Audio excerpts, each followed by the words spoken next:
How's it going? This is Matt Finch with a brand new video on something that just came out. There was a press release on June 9th talking about research done, and these researchers were looking into rat behavior to try to find out some of the genetic biomarkers that could predispose rats and humans to addiction. What they found was that rats that have a high sensation-seeking trait were much more prone to developing addiction when they gave them a supply of cocaine if they wanted to. So there was regular rats that did not have the high sensation-seeking trait. Then there were rats that had, higher levels than the norm of this sensation-seeking trait. What they found, without a shred of a doubt, at least in this rat study that they did, was that the high sensation-seeking trait means that rats, or potentially humans now, will do more risks. So for instance, I'd say that back in my teenage days, all the way through my 20s and even early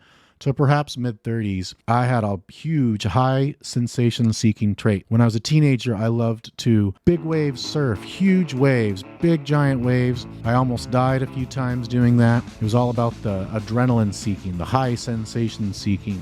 I like to downhill skateboard with my buddies. Sometimes we'd clock ourselves at 30 miles to 35 and even 37 miles per hour. We would take turns on my pickup truck driving down specific hills, and we would do this thing where we'd hold on to the truck. I'd be driving or someone else would be driving, and we'd take turns where we'd be going around 30 miles an hour holding on to the truck, and then the truck would slow down and we would slingshot going around 30 to 35 miles an hour or a little faster, going down this steep hill and just bombing it.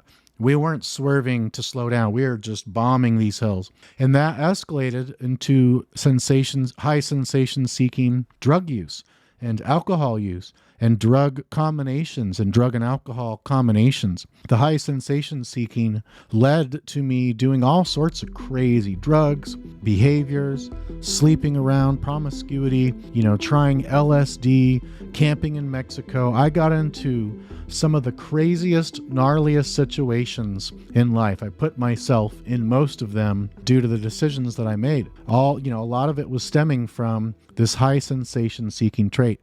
I also had early childhood traumas and adverse experiences. I was a overly sensitive kid and adult even. So the main gist of this study is that they're looking for biomarkers, genetic biomarkers that can give us more insight into people, who's more prone to addiction, who's less prone to addiction, how we can better screen people. And I think that one day they'll be able to, the medical treatments and interventions and technologies will probably get so advanced that they'll be able to go into our brains and change our genetics at the epigenetic level. They'll be able to downregulate genes like high sensation seeking and other things that could make emotional and behavior regulation very difficult. I believe that they'll be able to turn off these genes for addiction, genes that support disease.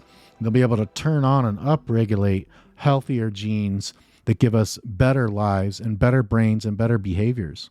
So thanks so much for watching. If you have not already, make sure to subscribe so you can stay up to date on all the cool new addiction research that's coming out. I try to keep you guys way up to date on this stuff so you're always in the know of what the coolest new stuff coming out is. Give this video a thumbs up if you enjoyed it. If this topic is resonating with you, feel free to post a comment about it down below.